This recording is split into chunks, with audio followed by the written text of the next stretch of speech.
#ask Dr. John Watson type చేసి మీ question అడగండి, తప్పకుండా రిప్లై చేస్తాను. వెంకట్ సాయి ఏమని కామెంట్ చేశారంటే, can I take head bath daily without shampoo? Yeah, you can take head bath daily without shampoo. ఏం నష్టం ఉంది? ఏం నష్టం లేదు. You are washing. ఇప్పుడు తల స్నానం ఎందుకు చేస్తున్నాము? తలలో ఉండే ఏదైనా డస్ట్ కానీ డర్ట్ కానీ పోవాలి అని చెప్పి. సింపుల్ వాటర్లో కూడా హైడ్రోలైసిస్ అనే ప్రాసెస్ ఉంటుంది. అంటే మన వాటర్ కూడా డస్ట్ని ఈజీగా తీసివేస్తుంది.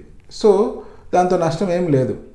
కానీ మనం వాటర్ అప్లై చేసినా కూడా మన స్కాల్ప్లో కొంచెం ఆయిల్ మిగిలిపోయిందనో, లేదా లైట్గా డాండ్రఫ్ కానీ లైట్గా ఫ్లేకినెస్ కానీ అలాగే ఉందనో, లేదా హెయిర్ అలా స్టిఫ్గా ఉండిపోతున్నాయనో, అలాంటి సిచ్యువేషన్ ఉన్నప్పుడు అప్పుడు ఏదో ఒక షాంపూ, సింపుల్ ఒక మైల్డ్ షాంపూ వాడి కొంచెం నురుగొచ్చేలా చేసినప్పుడు దాని సర్ఫెక్టెంట్ యాక్షన్ వల్ల ఎక్స్ట్రా ఆయిల్ అటువంటిది కానీ తీసివేయబడుతుంది.